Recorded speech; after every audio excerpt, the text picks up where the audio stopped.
میں اس 12 سالہ بچی سے شادی نہیں کروں گا۔ 22 سالہ فارس غصے سے بولا، لیکن پھر لاکھ انکار کے بعد بھی فارس کا نکاح 12 سالہ شرارتی کرن سے ہو گیا۔ فارس رات 2 بجے واپس گھر لوٹا تو تھکن اور بے بسی سے اپنے کمرے میں گیا، لیکن اپنے بیڈ پر بچی کرن کو سوتا دیکھ کر جو ہی اس کی جانب بڑھا، نظر اس کے سرخ گال پر پڑی جس پر انگلیوں کے نشان تھے۔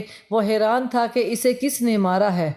کرم علی گاؤں کا جاگیردار تھا۔ وہ بہت انصاف پسند آدمی تھا۔ پورے گاؤں میں کرم کی عزت کی نگاہ سے دیکھا جاتا تھا۔ بیٹوں کی وفات کے بعد وہ اپنا جانشین اپنے پوتے کو بنا دیتا تھا۔ بڑے بیٹے اور بہو کے فوت ہونے کے بعد وہ اپنی پوتی کو اپنی حویلی میں لے آیا۔ کرن اپنے دادا جان کی سب سے لاڈلی تھی۔ دادا جان نہیں چاہتا تھا کہ وہ اس کی نظر سے دور جائے، اس لیے کرم علی نے اس کا نکاح اپنے پوتے سے کروا دیا۔ السلام علیکم ویورز، ہمارے چینل پر خوش آمدید۔ سو جاؤ کرن، بہت رات ہو گئی ہے۔ فارس جو کہ کافی دیر سے کروٹیں بدل رہا تھا، نیند اس کی آنکھوں سے کوسوں دور تھی۔ دوسری طرف کرن لائٹ آن کیے ٹی وی دیکھنے میں مگن تھی۔ اس نے بیزاریت سے اس 12 سالہ چھوٹی سی لڑکی کو دیکھا جو اب اس کے نکاح میں تھی۔ اس نے اپنے دادا جان کو دو ٹوک انداز میں انکار کیا۔ وہ اس لڑکی سے نکاح نہیں کرے گا۔ وہ خود 22 سال کے ایک خوب روح نوجوان تھا۔ وہ کیسے معصوم لڑکی سے شادی کر سکتا تھا؟ مگر دادا جان نے اس کی ایک بھی بات نہیں سنی۔ اسے یہی تسلی دی کہ کرن تمہاری سوچ سے بھی زیادہ سمجھدار ہے، تمہیں احساس ہی نہیں ہوگا کہ وہ 12 سال کی ہے۔ انہوں نے واقعی ٹھیک بات کہی، وہ 12 سال کی نہیں بلکہ 8 سال کی لگتی تھی۔ فارس لالا، بس تھوڑی سی دیر، یہ کارٹون ختم ہونے والے ہیں، اس نے انتہائی معصومیت سے کہا کہ اس کا دماغ غصے سے گھوم گیا کہ وہ ایک جھٹکے سے اپنی جگہ سے اٹھا۔ کرن کا بازو کھینچ کر اس کی آنکھوں میں دیکھتے ہوئے بولا، میں لالا نہیں ہوں بلکہ تمہارا شوہر ہوں۔ وہ ایک لمحے کے لیے سہم گئی، پھر اس معصومیت سے بولی، تو پھر میں آپ کو کیا کہہ کر پکاروں؟ تم بس مجھے پکارا ہی نہ کرو، اپنا منہ بند رکھا کرو۔ یہ کہہ کر وہ اٹھ کر تیزی سے کمرے سے باہر نکل گیا۔ اس کے سر میں شدید درد ہو رہا تھا۔ آنے والی زندگی کے بارے میں سوچ کر وہ بہت پریشان تھا۔ بہت جلد ہی وہ امریکہ سیٹل ہونے والا تھا۔ اسے ایک ایسی لڑکی کی ضرورت تھی جو اسے سمجھتی، جو اس کے کام وغیرہ کرتی، جو اس کا خیال رکھتی۔ لیکن یہاں پر ایسی عورت اس کی زندگی میں آ گئی تھی جس کو خود خیال کی ضرورت تھی۔ وہ لاؤنج میں بیٹھا تھا جب دادا جان وہاں پر چلے آئے۔ اپنے پوتے کو پریشان دیکھ کر وہ بھی ایک لمحے کے لیے فکر مند ہوئے، مگر اگلے ہی لمحے اپنے آپ کو مضبوط ظاہر کرتے ہوئے وہ اس کے پہلو میں جا کر بیٹھے۔ قدموں کی آہٹ سے وہ پہچان چکا تھا کہ دادا جان ہی ہے۔ آپ مجھے بتائیں کہ میں نے ایسا کون سا گناہ کر دیا تھا جس کی سزا آپ نے مجھے اس صورت میں دی؟ بیٹا، یہ کیسے باتیں کر رہے ہو؟ میں کون ہوتا ہوں تمہیں سزا دینے والا؟ تو پھر آپ نے اس معصوم لڑکی کا نکاح مجھ سے کیوں کروا دیا؟ مجھے آپ جانتے نہیں ہیں، میں خود ضدی اور ہٹ درم انسان ہوں۔ مجھ سے میرا اپنا غصہ کنٹرول نہیں ہوتا۔ میں کیسے کس کو سنبھال سکتا ہوں؟ دادا جان، آپ نے میرے ساتھ زیادتی کی ہے، نہ صرف میرے ساتھ بلکہ اس معصوم لڑکی کے ساتھ بھی زیادتی کی ہے۔ اس کے کھیلنے کے دن تھے، مگر آپ نے مجھے اس کے سر پر لے جا کر بٹھا دیا۔ کسی کے ساتھ کوئی زیادتی نہیں ہوئی، بس اللہ کی مرضی تھی۔ تم اس رشتے کو جتنا جلدی قبول کر لو اتنا ہی تمہارے لیے بہتر ہے، کیونکہ اب کچھ بھی نہیں ہو سکتا۔ دادا جان، اگر آپ مجھ سے یہ امید کر رہے ہیں کہ میں ساری زندگی اسے اپنے ساتھ باندھ کر رکھوں گا تو یہ آپ کی غلط فہمی ہے۔ بہت جلد میں دوسرا نکاح کر لوں گا یا پھر اسے طلاق دے دوں گا۔ یہ کس طرح کی باتیں کر رہے ہو؟ کہیں تم پاگل تو نہیں ہو گئے؟ تم نے سوچ بھی کیسے لیا؟ میں تمہیں اس بات کی اجازت دے دوں گا۔ دادا جان، اس بار میں نے کسی سے بھی اجازت نہیں لینی۔ اس بار میں وہی کروں گا جو کرنے کا میرا دل چاہے گا۔ تم اس وقت کمرے میں جاؤ، وہ اکیلے ڈر رہی ہوگی۔ فکر مت کرے، وہ کسی سے بھی نہیں ڈرتی۔ مجھے اس وقت شدید نیند آ رہی ہے، جبکہ اس نے کمرے میں ٹی وی لگایا ہوا ہے، اونچی آواز میں کارٹون دیکھ رہی ہے۔ اگر کوئی سمجھدار عورت ہوتی تو یقیناً اب تک وہ میرے ساتھ گہری نیند سو چکی ہوتی، لیکن اسے کہاں فکر ہے۔ پھر سے شکایت کر چکا تھا۔ علی صاحب نے اس سے نظریں چرائی، کہا کچھ بھی نہیں۔ اگلی صبح بہت ہی روشن تھی۔ فارس اٹھے، نہ مجھے سکول جانا ہے، مجھے دیر ہو رہی ہے۔ وہ مسلسل 1 گھنٹے سے اس کا بازو پکڑ کر زور زور سے ہلا رہی تھی، جبکہ وہ اب بار بار بیزاریت سے کروٹ بدل کر نئے سرے سے سونے کی کوشش کرنے لگتا۔ مجھے نیند آ رہی ہے، میری طبیعت ٹھیک نہیں ہے، جا کر ڈرائیور کو بولو، وہ تمہیں چھوڑ آئے گا۔ یہ بات اس نے کوئی 10 بار کہی تھی، مگر وہ بھی اپنے نام کی ایک تھی۔ وہ کسی کی بات کو خاطر میں لاتی تھی، صدا کی ضدی اور ہر درم۔ مگر میں نے آپ کے ساتھ جانا ہے، وہ پھر سے کہہ کر اس کا بازو ہلانے لگی۔ آپ کی بار فارس غصے سے اٹھ بیٹھا۔ اس کی آنکھیں نیند پوری نہ ہونے کی وجہ سے لال تھی، جبکہ اس کے ماتھے پر بل پڑے ہوئے تھے۔ اس کی حالت دیکھ کر ایک لمحے کے لیے وہ سہم گئی، تیزی سے پیچھے کی طرف ہٹی۔ فارس نے اس کا بازو پکڑا، اسے اپنی جانب کھینچا۔ تمہیں میری ایک بار کہی ہوئی بات سمجھ میں کیوں نہیں آتی؟ آخر تم کس ڈھیٹ مٹی کی بنی ہوئی ہو؟ وہ اسے سمجھا نہیں رہا تھا، بلکہ اس وقت اونچی اونچی آواز میں چلا رہا تھا۔ اس نے اپنی گردن شرمندگی سے جھکا لی، اس کی آنکھوں سے آنسو بہنے لگے۔ اب وہ سسکیاں لے رہی تھی۔ اس کی آنکھوں سے آنسو بہنے لگے، اب وہ سسکیاں لے رہی تھی۔ آج تک کسی نے بھی اسے ڈانٹا نہیں تھا، ڈانٹنا تو دور کی بات، کسی نے اسے گھورا بھی نہیں تھا۔ وہ دادا جان کی لاڈلی پوتی تھی اور اپنے باپ کی لاڈلی بیٹی۔ اس کی ماں کا بہت پہلے انتقال ہو گیا تھا، جبکہ کچھ مہینے پہلے ہی باپ بھی اس دنیا سے رخصت ہو گیا۔ علی صاحب کو اچھے طریقے سے اندازہ تھا بیٹے کی وفات کے بعد ان کی پوتی کے ساتھ برا سلوک کیا جائے گا۔ انہوں نے اسے ایک دن بھی وہاں پر اکیلے نہیں رہنے دیا، بلکہ اسے لے کر اس حویلی میں چلے آئے۔ فارس جو کہ کچھ دن پہلے ہی ملک واپس آیا تھا، اس کی پڑھائی مکمل ہو گئی تھی۔ اب وہ بزنس سیٹل کے بارے میں سوچ رہا تھا۔ اس کا ارادہ تھا کہ وہ امریکہ میں اپنا سیٹ اپ سٹارٹ کرے گا۔ انہی کوشش میں لگا ہوا تھا۔ اس کی صرف 2 سے 3 بار ہی اسی چھوٹی سی لڑکی سے ملاقات ہوئی تھی، اور اس ملاقات میں ہی اس نے اپنے کانوں کو ہاتھ لگایا تھا، کیونکہ وہ حد سے زیادہ شرارتی تھی۔ آتے ہی اس نے حویلی والوں کی ناک میں دم کر دیا تھا، مگر چونکہ وہ چھوٹی تھی، دادا جان کی لاڈلی تھی، کوئی بھی اسے کچھ نہیں کہتا تھا۔ اسے وہاں پر آئے ہوئے تیسرا دن تھا۔ صبح سے وہ بہت بور ہو رہی تھی، اسے سمجھ نہیں آ رہا تھا وہ کیا کرے۔ طاہر جو کہ اس کے تایا جان کا بیٹا تھا، وہ اسے عمر میں تقریباً 3 سال ہی بڑا تھا، لیکن دونوں میں بہت اچھی بنتی تھی۔ میں بہت بور ہو رہی ہوں طاہر، میں کیا کروں؟ اس نے معصومیت سے کہا۔ وہ اس کی طرف سے شیطانی انداز میں دیکھتے ہوئے کہنے لگا، تم کیا کرنا چاہتی ہو؟ میں کچھ کرنا چاہتی ہوں۔ وہ پھر سے اسی انداز میں بولی تھی، اگر دادا جان کو تمہاری حرکتوں کے بارے میں پتہ چل گیا تو وہ تمہیں بورڈنگ اسکول میں بھیج دیں گے۔ طاہر نے جیسے اسے دھمکی دی، مگر وہ کہاں کسی سے ڈرنے والی تھی۔ تم فکر مت کرو، دادا جان مجھے کبھی بھی خود سے دور نہیں کریں گے، اور نہ ہی وہ کبھی مجھے خود سے الگ کر سکتے ہیں۔ ٹھیک ہے، اگر ایسا ہے تو پھر ایسا ہی صحیح۔ خیر مجھے تو اکیڈمی جانا ہے، تم خود ہی دیکھ لو کیا کرنا ہے، مگر پھر بعد میں میرے پاس شکایت کرنے کے لیے نہ آنا، کیونکہ میں نے تمہیں پہلے ہی سمجھا دیا تھا۔ یہ کہہ کر وہ اپنا بیگ اٹھا کر اکیڈمی کی طرف نکل گیا۔ پڑھائی سے تو اس کا دور دور تک کوئی ناتا ہی نہ تھا۔ وہ اسکول تو جاتی تھی، مگر صرف اور صرف ہلا گلا کرنے کے لیے۔ ہر روز ہی اسکول سے بھی اس کی شکایت آتی تھی۔ تائی جان تنگ آ چکی تھی، انہوں نے اپنے سسر سے بھی اسی بارے میں بات کی، تو وہ انہیں تسلی دیتے ہوئے، فکر مت کرو، بچی ہے، جب بڑی ہو جائے گی تو سنبھل جائے گی۔ وہ اس وقت حویلی کے اندرونی حصوں سے باہر نکلی تھی۔ اس نے چاروں طرف سے حویلی کو دیکھا تو اس سے پتہ چلا کہ حویلی کے پیچھے بھی ایک بہت ہی زبردست گھر بنا ہوا ہے۔ یہاں پر بہت سے پھلوں کے درخت بھی تھے۔ آم کے درخت کو دیکھ کر اس کا دل لچانے لگا، لیکن وہ بہت ہی اونچا تھا۔ وہ جانتی تھی کہ وہ جتنی مرضی کوشش کیوں نہ کر لے، وہ اس پر چڑھ نہیں سکتے۔ مگر جب اس کی نظر دائیں جانب بنی دیوار پر پڑی، جس کے اوپر آم کی موٹی موٹی ٹہنیاں جھکی ہوئی تھی، اس کے لبوں پر ایک پراسرار سی مسکراہٹ پھیل گئی، یعنی وہ اس دیوار پر چڑھ کر کچے آم توڑ سکتی تھی۔ اس نے محتاط انداز میں اپنے چاروں طرف دیکھا، وہاں پر کوئی بھی موجود نہیں تھا۔ عمار خان جو کہ اپنے گھر کی چھت پر کھڑا تھا، وہ بہت ہی غور سے اس چھوٹی سی لڑکی کی حرکتوں کو دیکھ رہا تھا۔ اس کی پر ایک شیطانہ مسکراہٹ پھیلی ہوئی تھی۔ وہ بہت ہی غیر قانونی سرگرمیوں میں ملوث تھا اور چھوٹی لڑکیوں کو دوسرے ملک سمگلر بھی کرتا تھا۔ اس کی اس حقیقت سے فارس کے علاوہ اور کوئی واقف نہیں تھا۔ وہ چھوٹے چھوٹے قدم اٹھاتی ہوئی اس جانب بڑھنے لگی۔ تھوڑی دیر کے بعد وہ بڑی مہارت سے دیوار پر چڑھنے میں کامیاب ہو گئی تھی۔ وہ اتنی جلد بازی میں تھی کہ وہ اندازہ ہی نہ لگا پائی کہ اس حویلی کے اندر بہت سے کتے بھی گھوم رہے ہیں۔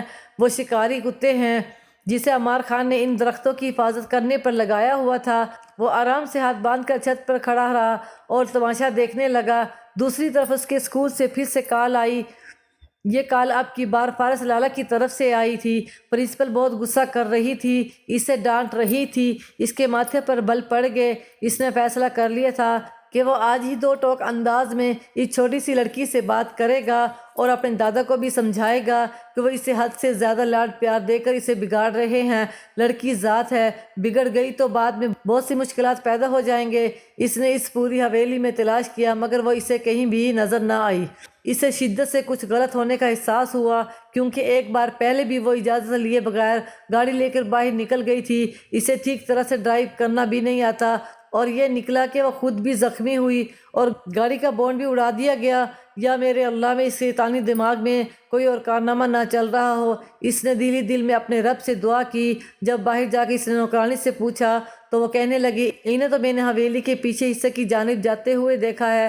پچھلے حصے کا سن کر ہی اس کا ذہن میں عمار خان کا چہرہ گھومنے لگا۔ اس کے ساتھ ہی اس کی غیر قانونی سرگرمیاں اس کے ذہن میں چل رہی ہیں۔ ایک لمحے کی دیری کے بغیر وہ پچھلے حصے میں گیا تو اسے آم کے درخت کے اوپر چڑھی ہوئی نظر آئی۔ اگر ذرا سی بھی کوتاہی ہو جاتی تو وہاں سے گرتی۔ اگر اس کا سر زمین پر لگ جاتا یقیناً اس کی جان بھی جا سکتی تھی۔ اس نے نیچے سے اسے چلانا شروع کر دیا۔ کرن وہیں پر رک جاؤ۔ اپنے نام کی پکار سن کر اس نے بے ساختہ نیچے دیکھا تو وہاں پر فارس کھڑا تھا جو اسے احتیاط کرنے کی نصیحت کر رہا تھا۔ یہ دیکھ کر وہ حد سے زیادہ خوفزدہ ہو گئی کیونکہ فارس کے بارے میں نے اس سے بہت سی باتیں سن رکھی تھی کہ وہ غصے کا تیز تھا۔ جب اسے غصہ آتا تھا تو وہ کسی بھی چیز کو خاطر میں نہیں لاتا تھا اور سامنے والے کی عزت کی دھجکیاں اڑا دیتا تھا۔ دوسری طرف جب عمار خان نے اپنے سب سے بڑے دشمن کو دیکھا تو اس کے لبوں پر مسکراہٹ پھیل گئی۔ وہ وہیں سے چلا تھا کہ نیچے کتے بھی بندھے ہوئے ہیں۔ اس چھوٹی لڑکی کو سمجھا دو، اگر اس نے زمین پر گرنے کی غلطی کی تو اسے چیر پھاڑ ڈالیں گے۔ میں بھی اب اس پر کچھ بھی نہیں کر سکتا کیونکہ میں نے تمہیں بہت پہلے سمجھا دیا تھا کہ میری حویلی میں کسی کو بھیجنے کی جرات نہ کرنا مگر تم نے میری بات نہیں مانی۔ اس کی بات سن کر فارس مزید پریشان ہو گیا۔ وہ اس چھوٹی سی لڑکی کے معاملے میں کسی قسم کا رزق نہیں لینا چاہتا تھا جس کے ماں باپ بھی اس دنیا میں نہیں تھے۔ اگر اسے کچھ ہو جاتا تو وہ اپنے دادا جان کو کیا جواب دیتا جنہوں نے کل ہی اسے اپنے کمرے میں بلا کر سمجھایا تھا کہ اس چھوٹی سی بچی کا بہت زیادہ خیال رکھے، اسے کوئی نقصان نہ پہنچنے دے۔ عمار ابھی اس وقت حصے سے کتوں کو بھگاؤ ورنہ میں تمہیں جان سے مار دوں گا۔ میں تمہارا وہ حشر کروں گا، مرنے کے بعد بھی تمہاری روح تڑپتی رہے گی۔ اس نے وہیں سے چیختے ہوئے کہا۔ وہ کھلا کر ہنستے ہوئے کہنے لگا، میں تو کچھ بھی نہیں کرنے والا، اب جو کچھ کرنا ہے تم نے ہی کرنا ہے۔ یہ کہہ کر وہ خاموشی سے وہاں سے پلٹ گیا تھا۔ اپنے نیچے پورے صحن میں پھیلے ہوئے کتوں کو دیکھ کر اس کا وجود خوف سے کانپنے لگا۔ صرف یہی تو وہ واحد جاندار تھا جس سے وہ خوف زدہ ہوتی تھی اور اب وہ سارے نیچے درجن کی تعداد میں موجود تھے۔ اسے دیکھ کر انہوں نے بھونکنا شروع کر دیا تھا۔ وہ فارس لالہ کو دیکھ کر منہ مسوڑتے ہوئے رونے لگی۔ لالہ میری مدد کرو، مجھے بچا لو، دیکھو تمہیں ڈرنے کی ضرورت نہیں ہے، میں تمہیں بچا لوں گا، تم بس احتیاط سے نیچے اترو، دیوار کے پاس موجود ٹہنی کی طرف آؤ۔ وہ خود بھی دیوار پر چڑھ چکا تھا۔ وہ بہت ہی احتیاط سے نیچے اترنے لگی۔ ڈر کی وجہ سے بار بار اس کا پاؤں پھسلتا تھا اور اسے لگتا تھا کہ وہ ابھی منہ کے بل ان کے سامنے جا گرے گی۔ اس کی آنکھوں سے تیزی سے آنسو بہہ رہے تھے۔ تقریباً کافی دیر کی مشقت کے بعد وہ دیوار کے قریب موجود ٹہنی پر پہنچ چکی تھی۔ فارس نے اس کی طرف اپنا ہاتھ بڑھایا، جیسے اس نے مضبوطی سے پکڑ لیا مگر اس کے ساتھ ہی وہ پھسلتی اس سے پہلے وہ زمین پر گرتی۔ فارس نے اس کے دوسرے بازو کو پکڑ لیا تھا۔ ایک کتے نے اس کا دوپٹہ اپنے منہ میں لے لیا اور زور سے بھونکنے لگا۔ یہ دیکھ کر وہ اونچی اونچی آواز میں چلانے لگی مگر فارس نے کمال مہارت کا مظاہرہ کیا اور اسے کھینچ کر دیوار کے اوپر کر لیا۔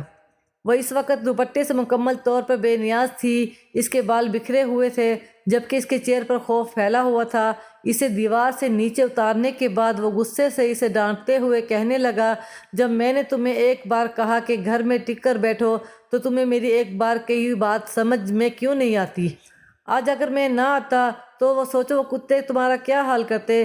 مجھے معاف کر دے لالا، مجھ سے غلطی ہو گئی ہے، اس نے معصومیت سے روتے ہوئے کہا۔ تو نہ جانے اس کی آنکھوں میں ایسی کون سی طاقت تھی، وہ نہ چاہتے ہوئے بھی خاموش ہو جاتا تھا اور اس پہ ترس آ جاتا تھا۔ ٹھیک ہے، اب رونے کی ضرورت نہیں ہے اور نہ ہی اس بارے میں کسی کو بتانے کی ضرورت ہے۔ اگر دادا جان کو پتہ چل گیا تو وہ پریشان ہو جائیں گے۔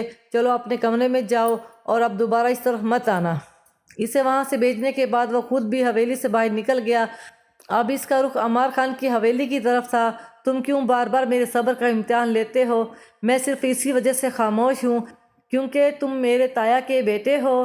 اگر تم ہمارا خون نہ ہوتے تو میں خدا کی قسم کھا کر کہتا ہوں تمہیں ایسی جگہ پر بھیج دیتا جہاں سے تمہاری واپسی ناممکن ہو جاتی۔ عمار خان اسے حویلی کے دروازے پر ہی مل گیا تھا۔ ایک کام کے سلسلے میں وہ شہر جا رہا تھا۔ اپنے دشمن کی بات سن کر اس کے لبوں پر مسکراہٹ پھیل گئی۔ تم مجھے اپنا خون سمجھتے ہو لیکن میں تمہیں اپنا خون بالکل بھی نہیں سمجھتا کیونکہ میرا خون اتنا گندا نہیں ہو سکتا۔ کہیں ایسا تو نہیں چچی جان نے اسی سے پہلے بھی وہ مزید کچھ کہتا، فارس کا ہاتھ اٹھا اور اس کے چہرے پر نشان چھوڑ گیا۔ اس نے عمار کو گریبان سے پکڑ لیا، اس کے چہرے پر گھونسوں کی بارش شروع کر دی۔ پتہ نہیں کیوں چچا جان نے تمہیں سردار بنا دیا۔ تم میں تو ذرا بھی صبر ہے نہ کوئی برداشت ہے۔ تم کیسے گاؤں کے معاملات سنبھال سکتے ہو؟ اس نے ایک اور وار کیا تھا۔ فارس کا بس نہیں چل رہا تھا کہ وہ اسے جان سے مار دے۔ دوسری طرف کسی نے دادا جان کو خبر دی تھی کہ ان دونوں میں پوتے پھر سے آپس میں جھگڑ رہے ہیں۔ وہ تیزی سے اس جگہ پر پہنچے، دونوں کو الگ کرتے ہوئے ڈانٹنے لگے۔ تم لوگوں کو میں نے کتنی بار سمجھایا ہے کہ اس طرح کے تماشے نہ کیا کرو، گاؤں کے لوگ باتیں بناتے ہیں۔ تم لوگوں کو میری ایک بار کہی ہوئی بات سمجھ میں کیوں نہیں آتی؟ میں نے تو کچھ بھی نہیں کیا، یہ خود ہی مجھ سے لڑائی جھگڑا کرنے کے لیے آ جاتا ہے۔ عمار نے اپنی ناک سے خون صاف کرتے ہوئے کہا۔ وہ انتہائی نفرت سے فارس کی طرف دیکھ رہا تھا۔ فارس کے تاثرات بھی اس سے مختلف نہیں تھے۔ دونوں کی آنکھوں میں ایک انتقام موجود تھا۔ دونوں کا بس نہیں چل رہا تھا وہ ایک دوسرے کو جلا کر بھسم کر دے، لیکن دونوں ہی رسم و رواج اور دادا جان کی وجہ سے خاموش تھے۔ فارس تم گھر جاؤ، میں تم سے بعد میں آ کر اس بات میں بات کرتا ہوں۔ انہوں نے اپنے پوتے کو وہاں سے بھیج دیا۔ اس کے بعد وہ اپنے جگر کے ٹکڑے سے متوجہ ہوئے۔ عمار مجھے بتاؤ آخر یہ سب کچھ کر کے تمہیں کیا مل رہا ہے؟ کیوں تم ہمارے خاندان کا نام خراب کر رہے ہو؟ دادا جان آپ نے بھی نہ تو میرے ساتھ زیادتی کی تھی، وہ سرداری جو مجھے ملنی چاہیے تھی، لیکن آپ نے اس فضول پوتے کو دے دی۔ اسے خود پر قابو کرنا نہیں آتا۔ بیٹا میں تم سے بہت اچھے طریقے سے واقف ہوں۔ اگر میں سرداری تمہارے حوالے کر دیتا تو تم اس کا ناجائز استعمال کرتے۔ پہلے اپنے آپ میں تبدیلی لاؤ، خود کو ایک ایسا انسان بناؤ تاکہ مجھے بھی یقین ہو جائے کہ تم کسی بھی قسم کی کوئی غیر قانونی حرکت نہیں کرو گے۔ 3 سے 4 بار تو ہماری حویلی میں پولیس آ چکی ہے، وہ تو فارس تمہیں بار بار بچا لیتا ہے۔ اب اگر تم نے مزید کسی بھی قسم کی کوئی غلط حرکت کی، اس بار ہم لوگ تمہیں نہیں بچائیں گے بلکہ خود اپنے ہاتھوں سے تمہیں پولیس کے حوالے کروں گا۔ یہ کہہ کر وہ وہاں سے چلے گئے۔ عمار ان کے سب سے بڑے بیٹے کی اولاد تھی جو کہ ملک سے باہر سیٹل تھا۔ کچھ عرصے پہلے ہی عمار چھٹیاں گزارنے کے لیے گاؤں آیا تھا، لیکن یہاں پر آ کر اسے سرداری اور دوسرا تیسرا نظام بہت ہی اچھا لگا تھا اور اسے احساس ہوا تھا کہ اپنی من مانی وہ لندن میں نہیں کر سکتا، لیکن یہاں پر وہ جیسے چاہے وہ ویسے زندگی گزار سکتا ہے۔ اللہ تعالیٰ کا دیا وہ سب کچھ تھا، پیسہ تھا، جائیداد تھی، اب اسے صرف اور صرف سرداری چاہیے تھی۔ اسے یقین تھا کہ بڑا ہونے کے ناطے اسے ہی سرداری ملے گی، لیکن تھوڑا عرصہ اس نے جب یہاں پر گزارا تو اس کے بڑے بڑے لوگوں کے ساتھ تعلقات بن گئے۔ ان میں سے کافی لوگ ایسے تھے جو کہ ملک کو نقصان پہنچا رہے تھے اور وہ کام کرتے تھے جو قانون کے خلاف ہوتا تھا۔ وہ بھی ان لوگوں کا حصہ بن گیا اور ایک بار پولیس نے اسے پکڑ بھی لیا تھا۔ وہ اسے جیل جانے کے لیے آئے تھے لیکن فارس نے اسے بچا لیا، مگر اس کے ساتھ ہی یہ خبر بھی پورے گاؤں میں مشہور ہو گئی تھی کہ وہ ایک اچھا انسان نہیں ہے، اس لیے لوگوں نے اسے سردار بھی نہیں بنایا اور سرداری فارس کے حصے میں آ گئی۔ اسے اس سب کا شوق نہیں تھا، وہ تو صرف اور صرف پڑھائی کرنے کے بزنس کرنا چاہتا تھا، لیکن دادا جان کی وجہ سے مجبور ہو گیا تھا۔ عمار اس حویلی سے الگ ہو گیا، اپنے 1.5 اینٹ کی مسجد بنا لی۔ بغل میں ایک حویلی خالی تھی جو کہ اس کے ابا جان کے نام ہی تھی، وہ اکیلا وہاں پر رہتا تھا۔ دادا جان نے اسے کئی بار کہا تھا کہ تم ہمارے ساتھ آ کر رہنا شروع کر دو، مگر وہ ہر بار صاف انکار کر دیتا تھا کہ یہ میرا اصول نہیں ہے، میں اپنے دشمنوں کے گھر میں کھانا کھاؤں۔ اس نے خود ہی اپنے خاندان والوں سے دشمنی پالی تھی اور اب وہ ان سب سے الگ ہو گیا تھا۔ جب تھوڑا سا وقت مزید گزرا تو اسے پتہ چلا کہ وہ چھوٹی سی لڑکی اس دن درخت پر چڑھی ہوئی تھی، وہیں فارس کی بیوی بننے والی ہے۔ یہ سن کے اسے انجانی سے خوشی محسوس ہو رہی تھی کہ اس کا شیطانی دماغ بہت تیزی سے حرکت کر رہا تھا۔ اسے اندازہ ہو گیا تھا کہ وہ وقت آ گیا ہے جب وہ اپنے رقیب سے بدلہ لے گا۔ اسے پتہ تھا کہ اس نے کیسے اس انسان کو اپنے سامنے گھٹنے ٹیکنے پر مجبور کرنا ہے۔ اس کے لبوں پر ایک بہت ہی پراسرار مسکراہٹ پھیلی ہوئی تھی۔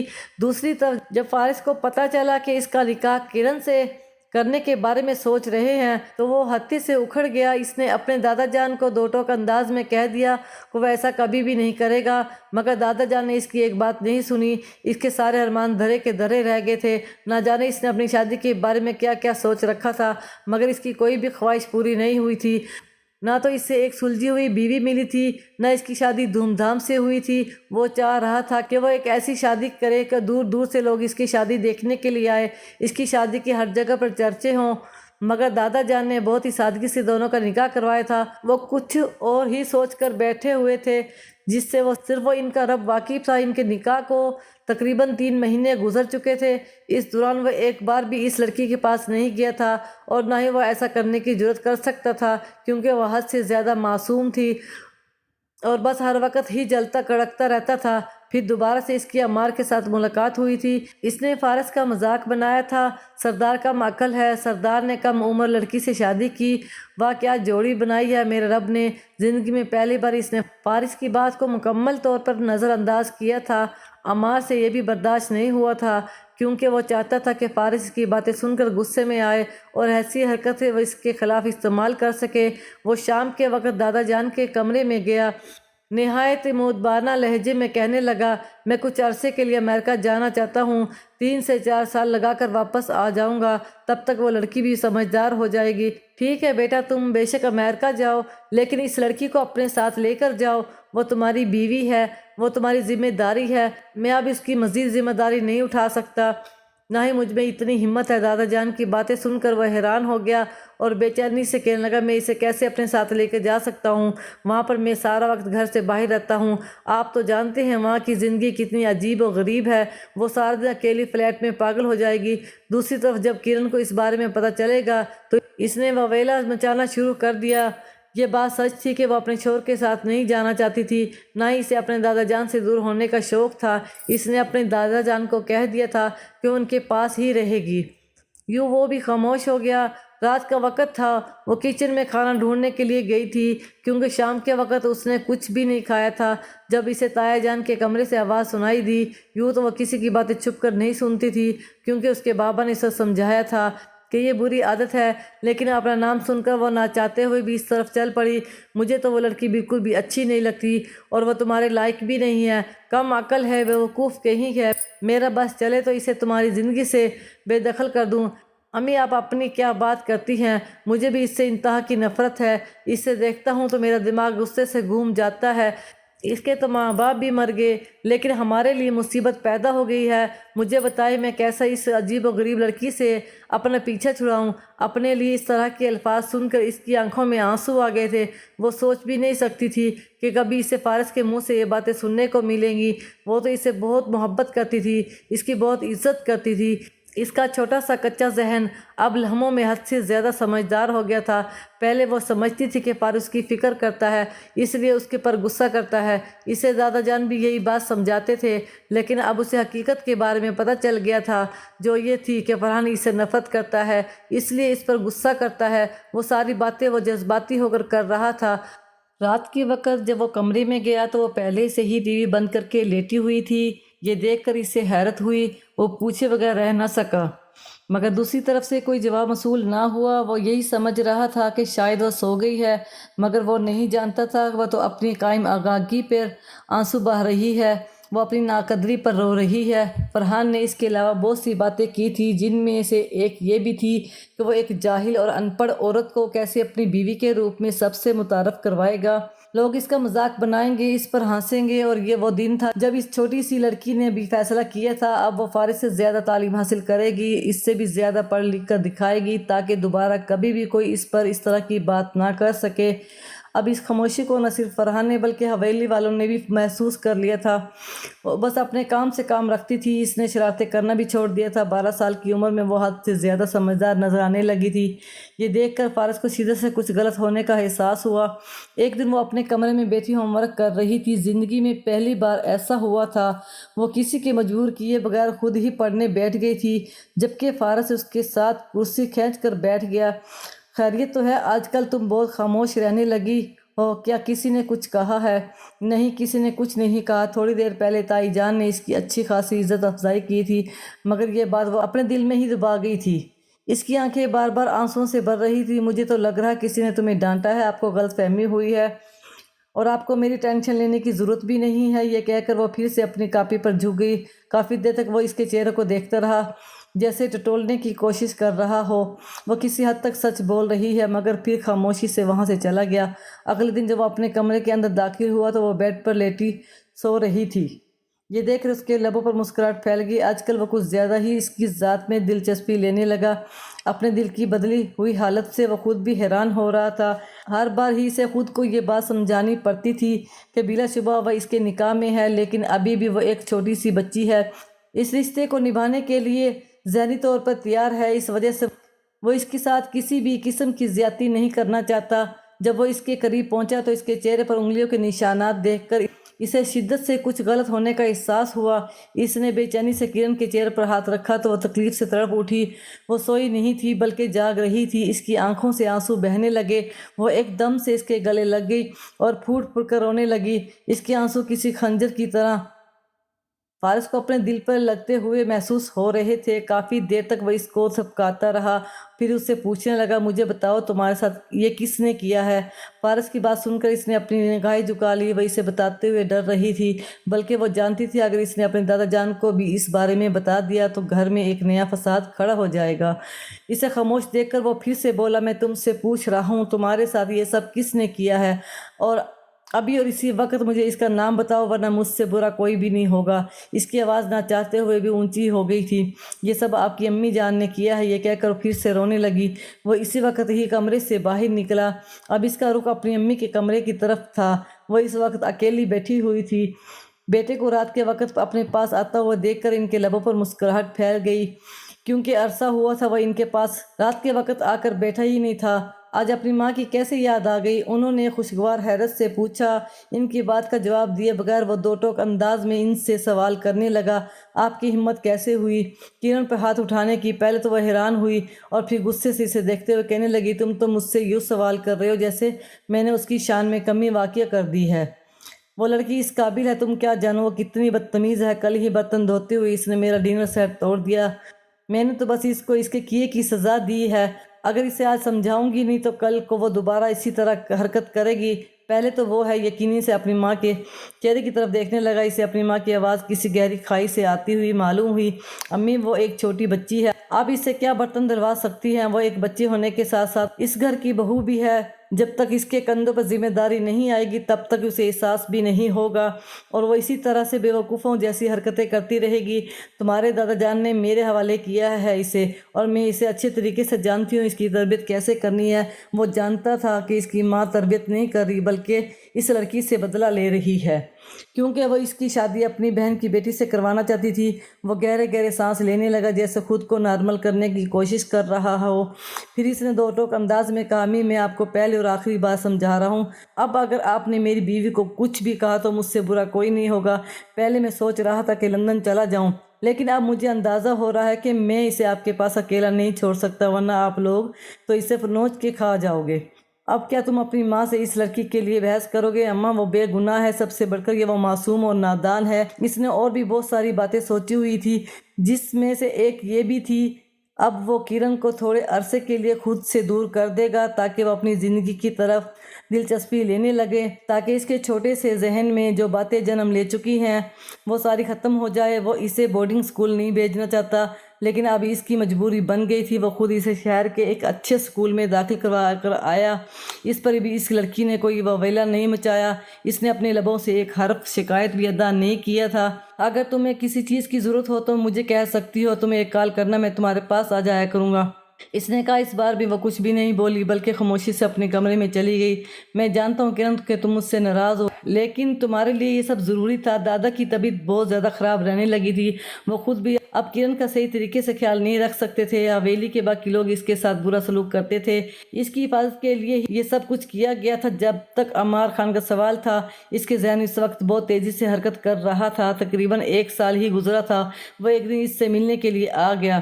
وہ اتنا تو جانتی تھی کہ اس کے تایا جان کا بیٹا ہے، مگر جس کو حویلی والے پسند نہیں کرتے تھے۔ مگر جب عمار نے اس کے سامنے اپنی بے بسی کا رونا رویا اور وہی ساری باتیں جو کرن پر گزری تھی، تو وہ اسے اپنا ہمدرد معلوم ہونے لگا۔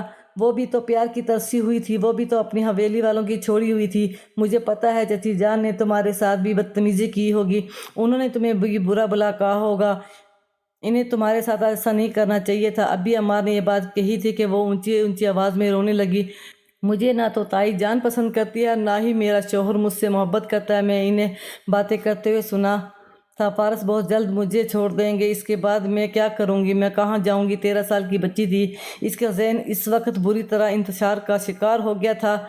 عمار نے اسے تسلی دیتے ہوئے کہا، تمہیں کسی چیز کی ٹینشن لینے کی ضرورت نہیں ہے، بس تم اب ان سے دور رہو۔ میں ہوں نا تمہارے پاس، میرے ہوتے ہوئے تمہیں کسی سے مدد طلب نہیں کرنی۔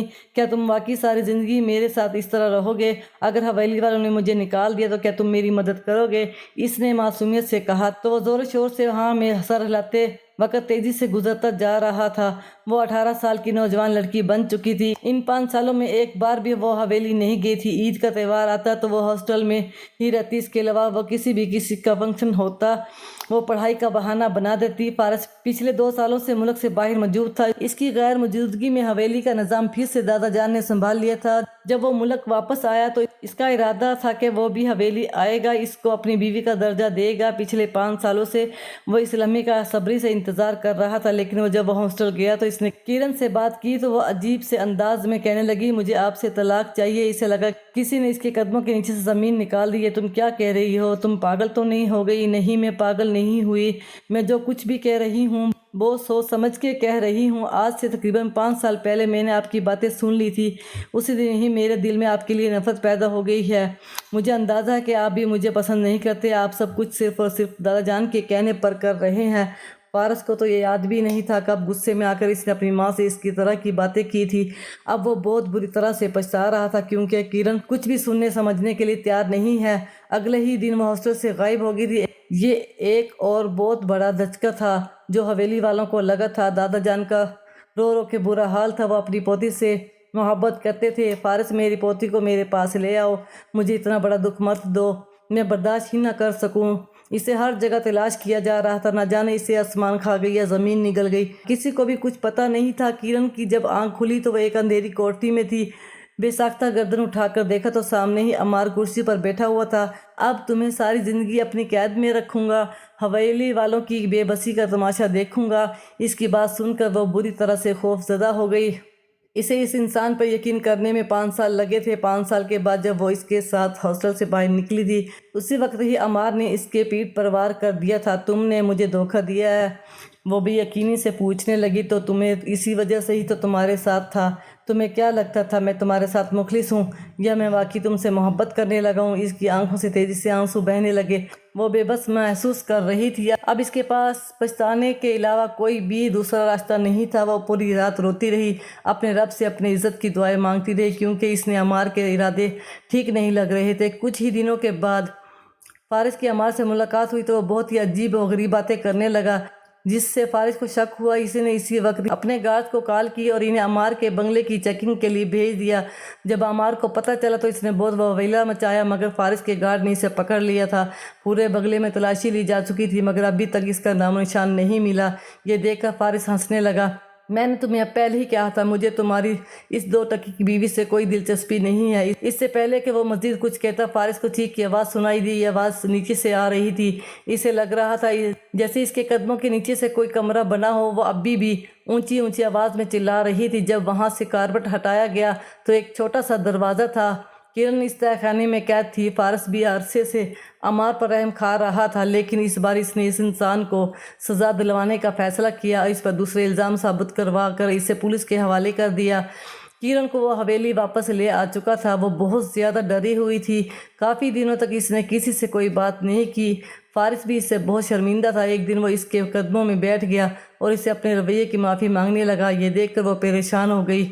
تیزی سے پیچھے کی طرف ہٹاتے ہوئے کہنے لگی، آپ میرے مجازی خدا ہیں، آپ پلیز ایسا مت کیجیے۔